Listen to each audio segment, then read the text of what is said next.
Hey, what's up, guys? Welcome back to Guys at Magic. This is Hunter and David again. Say what's up, David. Yeah, what's going on? We are back with another deck tech or upgrade video. This time we're upgrading, or David is upgrading, the Undead Unleashed deck that was new to Innistrad Midnight Hunt. That is the new commander deck. That is the black and blue one. David, what do you say about this deck in general before we get to your differences? So straight out of the box, I actually do really like this deck. There were a lot of really solid cards in here. If you look over just like the general list, there's actually a lot of really solid zombie lords that are included in this pre-constructed product, which I think is really dope. I do like how this is a two-color deck. I feel like if Wizards is going to continue to pump out the commander products like every single set as they have been, I think two color is probably the best to go with it because generally speaking, they tend to have a little bit easier mana bases, and I feel like they just kind of flow a little bit better. So all in all, I actually was pretty impressed by this. It seems pretty focused right out of the box, has some really solid reprints. And as far as upgrading this thing, I mean, obviously there's some cards that I would want to take out and some other things that I would want to put in, but not really. I don't feel like it was really a whole lot of work for me to kind of get an idea as to what direction I wanted to take this in. Right, and we are going to be doing two separate videos for this deck itself. This is the first one. We are going to be pretending like you have a $100 bill and you're just going to spend it on upgrades for the deck. The next video, a little more expensive, expand the deck itself. So, without further ado, David, let's jump right into your $100 upgrade. Sweet. So obviously the constriction on this one being that we wanted to minimize this in terms of an upgrade. So you're limited only to $100. So for the $100, I did look over this and I thought, okay, well, I want to go ahead and just kind of mainly focus on the zombie tribal, which is one of the major themes of this deck. Whenever you really kind of dive into it, it does have some other sub themes in here as well. It does have mill for just both like yourself, so self mill, and then also a little bit of mill involved with your opponents as well.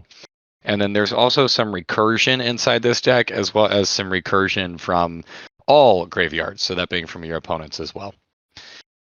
Whenever it comes to these ideas, I really like the major theme of the zombie tribal, and if I'm just going to throw $100 at this, I am going to keep this somewhat casual, so tribal is really friendly with that. The mill and the self mill here, I understand that yes, we can make this work because this is a zombie list, but I felt like for the most part, those cards didn't really add a whole lot to the overall deck. So you're going to notice I do cut a lot of those mill cards, and then also some of the recursion I'm going to change up a little bit. We're still going to have some of it present in the deck because our commander cares about that as well, cares about having things get sacrificed, but it's not really something that I wanted to be right up at the front. So as we dive into this, just go ahead and keep in mind, I am going to keep the face card for this, so that thing will help the Rot Cleaver. So it is 2, a blue and a black for a legendary creature zombie warrior. It states that whenever another zombie you control dies, if it didn't have Decayed, create a 2/2 black zombie creature token with Decayed. It says at the beginning of your end step, you may sacrifice a zombie. If you do, draw a card. And it's a 3/3. So this thing, we don't really care about our stuff dying because we're going to be able to get additional effects on it. Those other zombies will make zombies with Decayed whenever they get killed off. And then at the beginning of your end step, this has the ability to draw a card for us as well. And then with its other ability, obviously make us those other little zombies. So some of the cards that I did want to cut from this list or from the stock list, almost all of the Mills Matters cards. And there's several of them that I'm going to go over. So the first one being Hour of Eternity. This is a mill card, or it's kind of like a mill payoff card. You can exile cards out of a graveyard or creature cards out of a graveyard to make some 4/4s. It's a cool token production, but this card is incredibly expensive, and it really only kind of fully functions if your opponents or you are dumping large amounts of creatures into the graveyard. That way you have targets for it. So don't really think that this is going to work out too well whenever you get rid of that mill package. I'm going to get rid of Dread Summons in this deck as well. This one stating that for each player puts top X cards of his or her library into his or her graveyard. For each creature card put into the graveyard this way, we make those zombies, those 2/2 zombies. Once again, I'm not really big on these kinds of effects. I understand that, yeah, you can pump mana into this and get a couple of tokens, but realistically speaking, this is a spell that I'm not going to be casting for just a little bit of mana. It's X and 2 black, so I'm probably going to be storing this up for like maybe X equal to 5, and at that point, it's a 7 mana sorcery that is just making me some tokens. Pretty expensive. Yeah, that's kind of one of the big themes about this too. Is there are a lot of very high mana value cards that come in these pre-constructed products. I'm of the mindset that I would rather cast 2 3-drops than 1 6-drop. Generally, I feel like that's just more impactful in the game. So the next cards that I would be cutting from this, I'm talking about cutting Aether Sprouts, or Aether Spouts, I'm sorry, not Sprouts. So this one stating that for each attacking creature, its owner puts it to the top or bottom of his or her library. Don't really care about this. It's kind of a pseudo board wipe type of thing. I don't know. Just I don't really care about this. I look at this as like this could be potentially like part of that mill theme because you're going to be getting rid of your opponent's board or getting rid of your opponent's attacking creatures. Hopefully, then that way you can mill them away and actually deal with them that way. Curse of Unbinding is one of the new cards for this commander product. It is a 7 mana enchantment or a curse. It says at the beginning of enchanted player's upkeep, that player reveals cards from his or from the top of his or her library until they reveal a creature card.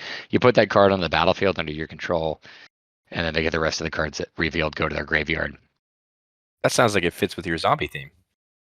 No. It doesn't fit with the zombie theme. It fits with like this mill thing, and like mill is cool if you go for a dedicated mill deck, but I don't think that this is actually going to be able to push through for mill. So it's a 7 mana enchantment that like I could rip a Birds of Paradise off of, and I'm going to be pretty pissed at that. Stitcher Geralf is also going to go. This one also being another one of those mill kind of cards.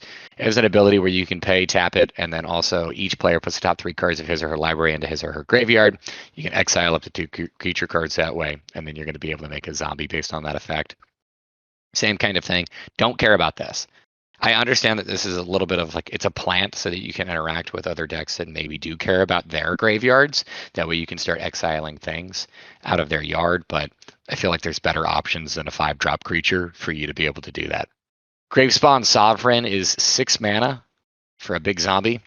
This one says tap 5 untapped zombies you control, put target creature card from a graveyard into play under your control. Another one here that like without a big mill payoff, we don't really care because without the mill going into this deck, we're probably not going to have very big graveyards. So your selection is going to be fairly limited. And I think there's better recursion that we can be including in here too.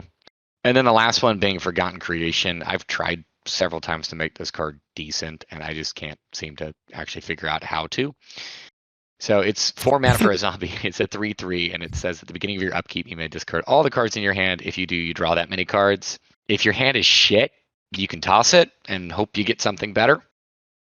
I don't know. It's once again, I don't like paying for creatures that have like these abilities that ultimately might just do nothing. Yeah, that makes a lot of sense. There's a couple other cards that are these like mill payoff type of things that if we're getting rid of the mill package, I think we should probably be dropping these as well. First one being Corpse Augur. Corpse Augur says whenever it dies, you draw X cards and you lose X life, where X is the number of creature cards in target player's graveyard. Realistically, you would probably be targeting yourself with this because your stuff is going to be dying and you don't really care too much in this deck if it is. But if there are only a limited number of creature cards in the graveyard, Corpse Augur is probably not going to do a whole lot for you. I don't know. I don't really care too much for these kinds of styles and effects. I don't know. I just look at it like it's 4 mana, and would I rather be doing something else with my mana? Probably.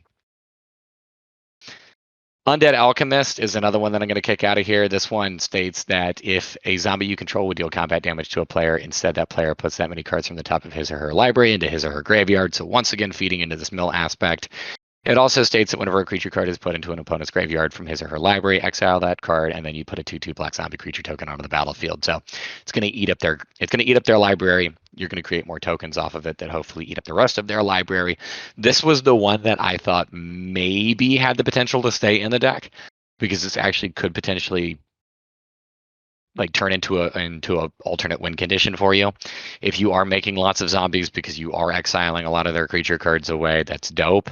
And then that just kind of snowballs and feeds into itself. And there's going to be lots of ways for you to make zombies and tokens of zombies in this deck.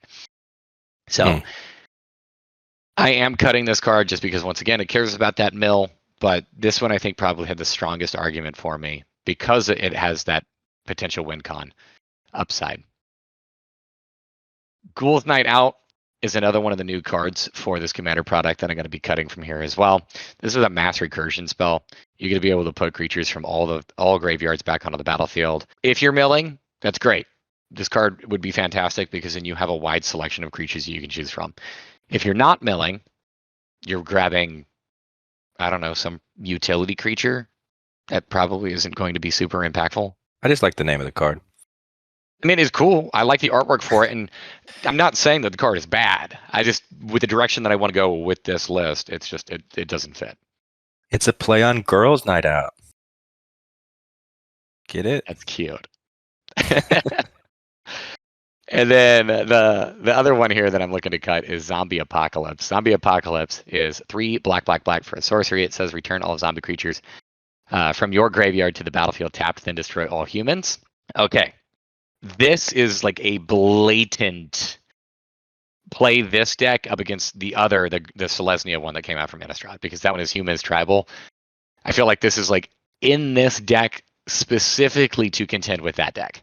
Returning all zombie cards from your graveyard to the battlefield tapped is dope. You're going to have plenty of targets to hit with that. And out of the box with the self-mill aspect that goes into this deck too, that's cool. You'll probably get plenty of things back.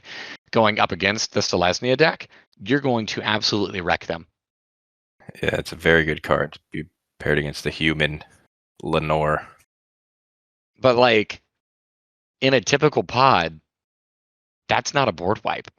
Yep. You might get 1, 2, maybe 3 creatures if you're lucky.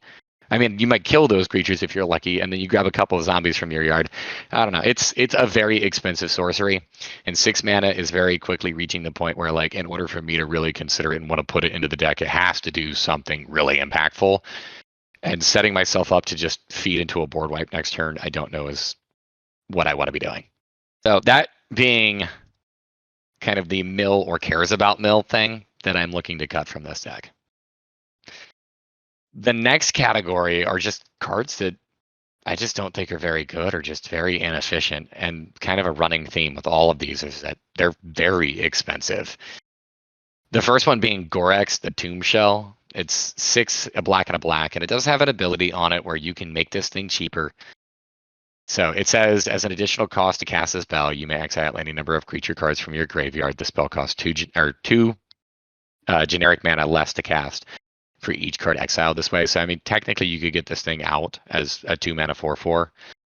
It has Death Touch, and it also states that whenever it attacks or dies, choose a card at random, exiled with its ability, and then put it back into its owner's hand. So, and it has like a pseudo recursion thing. I just feel like if I look at my opening hand, this is unplayable. Like I can't cast this for at least like the first 4 turns of the game at absolute minimum. And then even past that, like there might still be games where I still can't cast it even on turn 4 or turn 5 or turn 6 or so forth and so on. And I don't like dead cards. Dark Salvation is a sorcery. It costs X, and a black. It says target player puts X 2/2 black zombie creature tokens onto the battlefield. Then up to 1 target creature gets -1/-1 until end of turn for each zombie that player controls.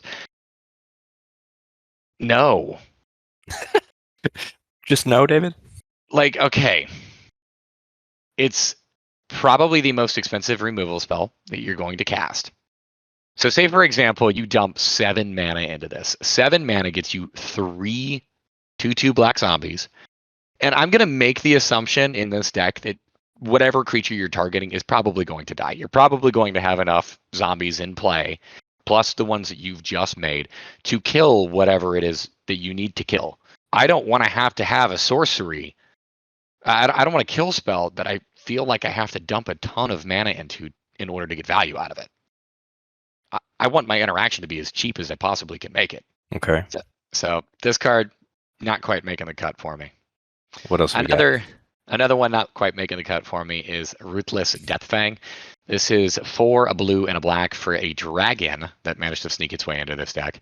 It's a 4/4 with flying. It says whenever you sacrifice a creature, target opponent sacrifices a creature. This is on theme for the deck.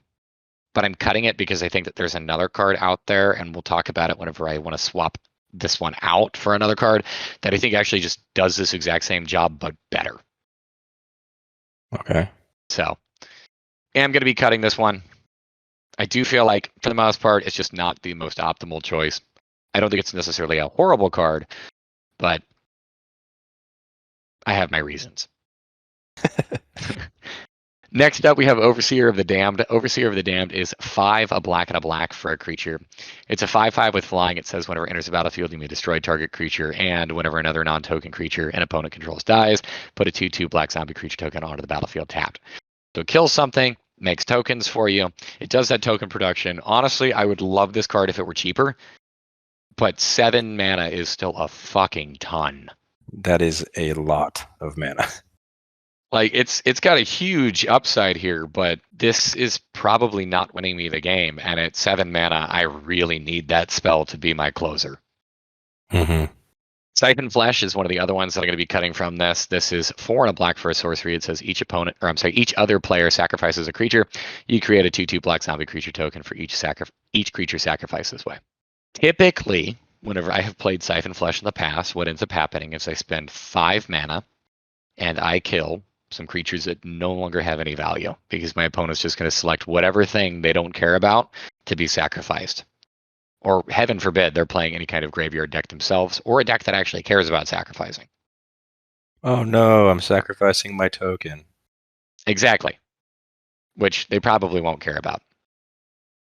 So I feel like what we've kind of just talked about are a lot of like really inefficient or really expensive removal spells, which is one of the issues that I came across with just the core deck as you just take it out of the box.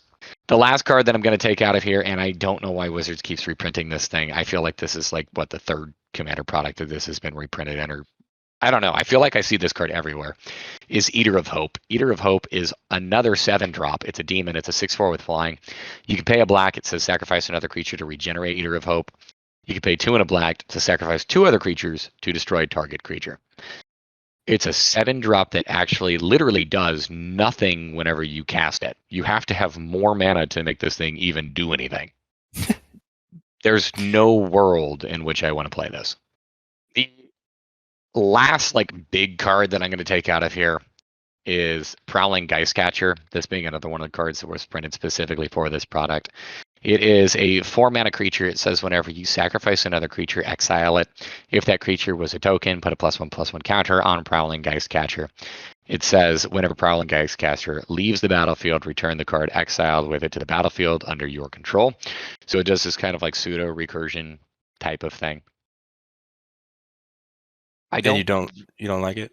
I don't really care too much for this because number one, I feel like most of the time that we're going to be sacrificing things in this deck, they're going to be tokens, which this isn't going to bring back. So this is only going to be able to bring back the stuff that we probably actually want to keep around, which are going to be our zombie lords or other kinds of zombie cards that are actually going to act as like utility for us. So it doesn't really do a whole lot whenever we're sacrificing primarily tokens. The other thing here being, I don't like. I feel like this deck has a little bit of a lack of control and when it would be able to get rid of this unless I'm using a kill spell on this creature. Because like I can't sacrifice this to my commander either because he specifically only cares about zombies. So I feel like this might just very well be the card that like sits there and my opponents just like let it do its thing and I eat away at the cards that I would like to recur and then just can't. So this, I don't know. This could be another card that I feel like I would probably need to play around with a little bit more. I just feel like it gives a lot of power to my opponents that I just don't want them to have. Gotcha. And then the last thing that I'd be cutting from this deck, and kind of interesting whenever I looked over this, is that this deck straight out of the box comes with 40 lands in it, which is an absolutely insanely high number. I get why it comes with 40 because it does have those mill themes to it. In the case you are milling lands over, you don't get those back. There's no card in this deck that has the ability to grab lands from your graveyard and put them back in your hand or put them back in play. So ultimately, they're just gone. So like I get why it has so many lands, but if you are going to start to lower the converted mana cost, or I'm sorry, lower the average mana value, is that what we're going to call it from now on, of this deck, and get rid of that mill package, you do not need 40 lands in this. You're going to flood constantly with this deck. So I am going to remove 2 swamps and 2 islands to cut this from 40 lands down to 36, which I feel like is a little bit more of an appropriate number. Gotcha. So with all that being removed, what are you putting $100 worth of cards into this? All right. So one of the things that I wanted to do right off the bat was basically take every zombie lord that I could find and shove it into this deck. And just like go absolutely nuts with it. And like the tokens that I'm going to care about are just going to be like the zombie lords that I'm sacrificing. You get some recursion going there or something like that. And I actually realized while I was looking through all of this stock list is really, really good whenever it comes to the zombie lords. You have almost all of them already in this list. So you don't even need to upgrade that. That's fantastic that it comes with these straight out of the box. So for those of you who don't know, whenever I talk about like a lord, basically what I'm doing is I'm referring to any kind of creature that cares about its specific tribe and pumps it or makes it stronger. So for example, if I have a creature that says like zombies or other zombies I control get +1/+1 or something like that. There are a lot of those in this deck. So we do have to fix up a little bit of our token production. A lot of our big, heavy removal spells also made zombies. So we need to fix this a little bit. We still need zombies in this. We still need those tokens going for us. So what I'm going to do is I'm going to include cards like Curse of Disturbance. Curse of Disturbance is a 3-mana enchantment. It says that you enchant a player, and whenever the enchanted player is attacked, you create a 2/2 black zombie creature token. Each opponent attacking that player does the same. Yeah, your opponents are going to be able to get some zombies off of this one. However, you're going to be able to get some zombies off of it whenever you attack a player, whenever you attack this player, and whenever your opponent attacks this player. So it also draws a little bit of heat in somebody else's direction for you. Another card that was just printed that I think is absolutely fantastic for this deck is Wand of Orcus, and this came out in Adventures in Forgotten Realms. This is a 3-mana legendary artifact. It's an equipment. It says whenever the equipped creature attacks or blocks, it and zombies you control gain Death Touch until end of turn. So it gives all of your zombies Death Touch, which is really, really dope. It also says whenever the equipped creature deals combat damage to a player, create that many 2/2 black zombie creature tokens.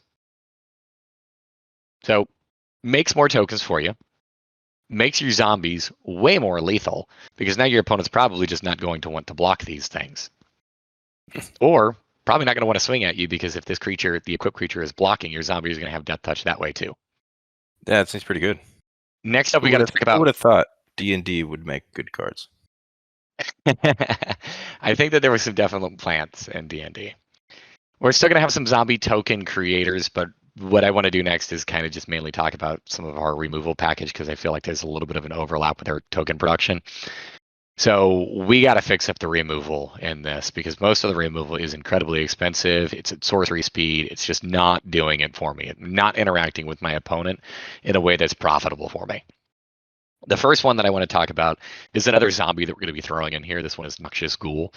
Noxious Ghoul is 3, a black and a black for a total of 5 mana. It says whenever it or another zombie comes into play, all non-zombie creatures get -1/-1 until end of turn. If you play a zombie, and then at the beginning of you sacrifice another zombie to your, you'll make it one with Decayed as well. So like that's 2 per turn at kind of minimum. And that's assuming you're not making any other tokens or anything like that.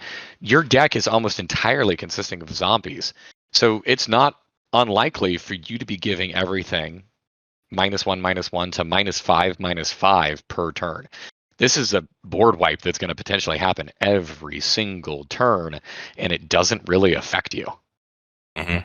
So I look at this and I think that is absolutely fantastic. I love these kinds of effects because they're very one-sided. It's going to put you very quickly in a position where your opponents are going to have to deal with you. And it's also going to help all of those zombies and all of your tokens push in for damage, because now your opponent's just not going to have those blockers. Yeah, seems very good. Another one that I want to talk about, and this is actually the card that I specifically was thinking about replacing the Ruthless Deathfang, the dragon that we talked about earlier with, is Dictate of Erebos. Dictate of Erebos is 3 black and a black for an enchantment with flash. It says whenever a creature you control dies, each opponent sacrifices a creature. You're going to be sacrificing probably every end step so that you can make that creature with Decayed. Your creatures with Decayed, your zombies with Decayed, are going to die anyways. Might as well use them as cannon fodder. Once again, this is another potential board wipe where it's just going to continuously limit how your opponents are going to be able to play this game. If you've ever had to play around like a Dictate of Erebos, you have to either deal with this enchantment or play multiple creatures in a turn and hope that your opponent can't outpace that. Another one in here is Call to the Grave. This is another enchantment. This one is 4 and a black for an enchantment that states that at the beginning of each player's upkeep, that player sacrifices a non-zombie creature. At the beginning of the end step, if no creatures are on the battlefield, sacrifice Call to the Grave. Realistically speaking, you'll probably have some creatures on the battlefield throughout the entirety of the game, at least by the time that this thing comes into play. Also, since your creatures are zombies, you won't be sacrificing them, but your opponents still will be sacrificing a creature per turn so long as this thing remains up. So this is a good little tax that you can put on your opponents. They're going to have to be able to navigate around it. And once again, this thing really doesn't affect you. Yeah, it's very synergetic. We're going to go into our next little suite of removal. I'm not going to read through all of these because for the most part, they kind of all do the same thing. Playing around in blue-black, there's a lot of really good removal spells. Some of them, like Drown on the Lock, do require that you still have that mill element in there that I did remove. So sadly, I can't include some of the cards like that. I did kind of want to just stick mainly within the realm of black. So I'm going to include some cards in here like Murder, Hero's Downfall, Tragic Slip, and Baleful Mastery. All of those capable of dealing with your opponent's creatures. Tragic Slip can kill something that is really, really big and potentially has Indestructible as well, because so long as you have a creature that's dying, which you probably should every turn, you can give it -13, -13. Baleful Mastery also has the potential to exile a creature or a planeswalker. And if you need to, you can cast it for the 2 mana instead of the 4 mana. Just keep in mind your opponent's going to draw a card in the case that you do that. Lastly, I cannot play a blue deck and not include Counterspell. Just by principle alone, it's got to go in here. You need it. I feel like you do. I feel like playing a blue-black deck, or just like any blue deck in general, holding up those 2 islands kinds of sends a message. Even in the case you don't have this in your hand, it may make your opponent play around things a little bit differently. So I feel like it is very important that you have this in the deck. Cool. As far as being able to push damage through with our creatures, there are 2 cards that I want to talk about here. So the first one is Archetype of Imagination, which is 4 a blue and a blue for an enchantment creature, human wizard. It says flying creature lose flying and cannot have or gain flying. So really important to note this is that this is not a zombie. So you do have to be very aware if you have some kind of one of those like pseudo board wipes that I talked about earlier, you could end up having to kill this thing.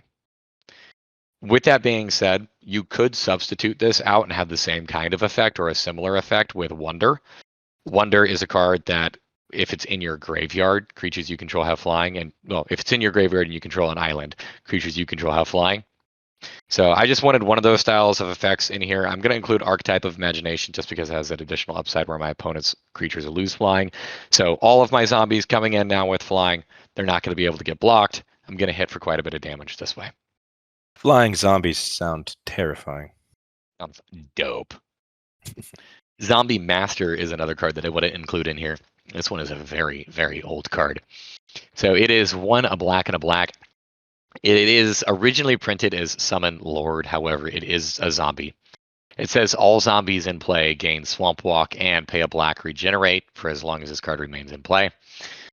So super old language here. Basically, what this means is that so long as your opponent controls, or so long as, I guess, any opponent controls a mountain. I'm sorry, not a mountain. My brain's all over the place.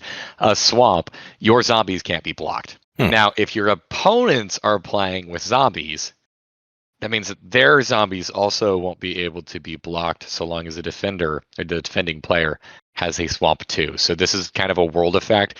Keep in mind, realistically speaking, you're going to have more zombies than any other person sitting down at your table, unless you're in some kind of weird mirror match. And then if that is the case, I don't know if you play this card. Just keep it in your hand. The ability to regenerate is also pretty dope. You can also go off from there and save any of your zombie lords or any of the big zombies that you care about from being destroyed. I do have a couple of utility cards in here that I wanted to jam into this deck as well. The first one being Village Rites. Village Rites is a fantastic card for being able to force sacrifice a creature, and then it also draws 2 cards, so it does help us to replace. As I mentioned earlier, we don't care if our creatures are dying because they're probably dying for an effect. I have Phyrexian Reclamation that I wanted to include in this deck as well. For a single black mana, you get an enchantment that says you can pay 1 in a black, pay 2 life, return target creature card from your graveyard to your hand. Doesn't go back to the battlefield, but I mean, this is an enchantment where you can recur things over and over and over again, and paying 2 life in a game of Commander is really nothing. So I like the recursion where I can just continue to exploit this. Another one that I have in here is Ayara, First of Lochthane. She is 3 black for a legendary creature. She's an elf noble, so not a zombie. Keep that in mind. It says whenever she or another black creature enters the battlefield under your control, each opponent loses 1 life and you gain 1 life. So you can kind of drain your opponents with those tokens. What I really care about here, though, is she has a second ability on her where you can tap her, sacrifice another black creature, and draw a card. So instead of just relying on your commander, you get a little bit more card draw in here as well. One of the things that I felt like was really missing from this deck were mana rocks. In fact, actually, there were 2 that I thought were like very blatantly missing from this list, and I do want to include those in here because 40 lands is not the way that I want to go about playing things. I don't want to have 4 mana on turn 4. I want to have more than that. So the first one in here being Felwar Stone. For 2 mana, you get an artifact that taps, add 1 mana of any color that a land an opponent controls could produce. The second one being Dimir Signet. For 2 mana, you get an artifact. You can pay 1, tap it, add a black and a blue to your mana pool. So both pretty straightforward. They help you out a little bit there. A third one, and I don't necessarily consider this one really to be a mana rock, but it does generate mana. And this one being Ashnod's Altar. Ashnod's Altar is an artifact that says sacrifice a creature. You may add 2 colorless mana to your mana pool.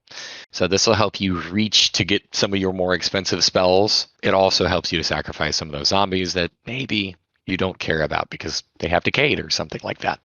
I really wanted to include Phyrexian Altar in this because that one has a similar effect, but it does make colored mana instead. However, I could not and meet the budget constriction of $100 here. That would take up almost all of it. So is that a spoiler for the next video? That is a spoiler for the next video. That's one of the key cards of the $300 upgrade. Kind of the mid to the mid-tier-ish. We also want to talk about the Queen of the Undead herself. You cannot have a zombie tribal deck without including a couple copies of Liliana.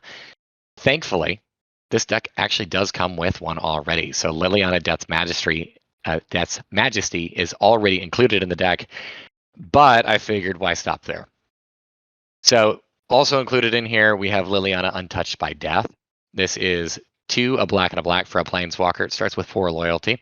The 3 abilities on this, it has a +1 that says put the top 3 cards of your library into your graveyard. If at least one of them is a zombie card, each opponent loses 2 life and you gain 2 life. It's a cute ability. Honestly, you're probably, you might hit pretty reliably here because most of your creatures in this deck are zombies. I don't really care too much about the drain effect there, though.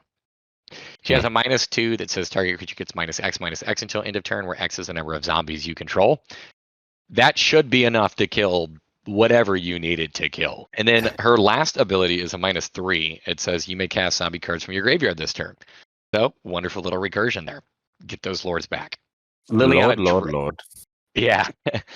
Liliana Dreadhorde General is another one that I wanted to include in here. I know that this card is a little bit on the pricier side. She actually eats up a pretty considerable portion of this $100 budget. So if you do need to make some cuts, maybe this one. However, I feel like she synergizes so incredibly well with this deck. So her first ability on this, which is actually passive, says that whenever a creature you control dies, draw a card. You're going to have tons of stuff dying, which means with her in play, you'll also be drawing tons of stuff. She's got a +1 ability that says create a 2/2 black zombie creature token. Exactly what you want to be doing in this deck. She's got a -4 that says each player sacrifices 2 creatures. You are included in that, but the 2 creatures that you'll sacrifice, you draw a card for each one to replace it. And if they're tokens, pure upside. She also has a -9, which is realistically an alternate win condition for this deck. It says each opponent chooses a permanent they control of each permanent type and sacrifices the rest.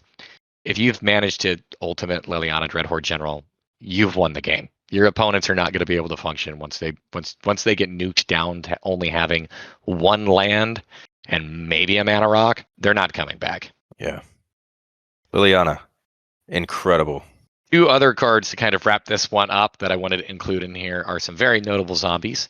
The first one is Undead War Chief. Undead War Chief is 2, a black and a black for a zombie. It says zombie spells you play cost 1 less to cast. So helps you out a little bit there, makes your stuff a little bit cheaper, and zombies you control get +2/+1. So a pretty sizable bump in power there as well. And the last one is super, super mean in this deck. That is a Sararak, the Arclich. It is 2 and a black for a legendary creature zombie wizard. It's a 5/5, but to be honest with you, we really don't care about its stats. It says that whenever it enters the battlefield, if you haven't completed Tomb of Annihilation, return it to its owner's hand and venture into the dungeon. Whenever it attacks, for each opponent, you create a 2/2 black zombie creature token unless that player sacrifices a creature. Once again, we're probably not going to be doing a whole lot of attacking with this creature. We don't really care about that. What we do care about, however, is that there is another card that was already included in the Precon that makes this card absolutely insane. So Rooftop Storm is included. It's a 5, or I'm sorry, it's 5 and a blue for an enchantment, and it says you may pay 0 rather than pay the mana cost for zombie creatures spells you cast. Which means, so long as you have that in play, this thing has a CMC or a mana value of 0 for you to cast. You can cast it, venture into a dungeon that is not Tomb of Annihilation. It'll go back to your hand, recast it, and continue to venture indefinitely. This does create a 2-card loop in which you can win the game. So it's kind of an alternate win con. If you are a fan of combos, I would highly recommend that you include this in here. If you can pull it off, if you can get both of them, which is really not all that difficult to do, you'll win the game on the spot. If not, if you're not a fan of combos, don't include this card. That seems like a must-have. And I was talking about D&D earlier. They printed a perfect card for this deck. Oh, absolutely. Probably unexpectedly. I think they knew. Or maybe they did think about this. They're like, you know what? Let's make a combo that'll break the game. I mean, nothing wrong with that. I do like having decks that have genuine win conditions or something that you know that you're trying to work towards. Obviously, if you haven't picked up on it by now, this one just kind of is an overall theme. You're trying to win via combat damage of those tokens while also trying to limit what your opponents are doing using sacrifice fodder. But if you have a combo in the deck, I mean, that gives me something else to work for. True. So, that's the deck, huh? So those are the upgrades that I looked at to switch out for $100. All in all, I really wanted to focus on the zombie tribal theme there. If you are interested in this list, or if you maybe want to pick this up, you can check this out. We do have the deck list that we'll link in the description for this video. Now, the constriction of this being that we had to upgrade with $100, it is important to note that that $100 does not include the price of the pre-constructed product. We're assuming that you're going out and you're picking up that for the MSRP or whatever your LGS is charging for it. Because it could be more. It could be more. Let's pick it up on Amazon. No, I'm just kidding. Go support your LGS. Or Amazon. Either way, pick the deck up, grab a $100 bill, check out the list down below. Let us know what you think about the upgrade. Any last thoughts, David, before I just do a little outro? I mean, last thoughts on this. Honestly, for $100, we managed to include a combo piece. We managed to include a lot of very powerful cards that would already go into a zombie tribal. I think that this actually is a pretty solid deck. Not only just like straight up out of the box, but just throw an extra $100 at it, and I think that this could be a very serious contender for like a Friday Night Magic.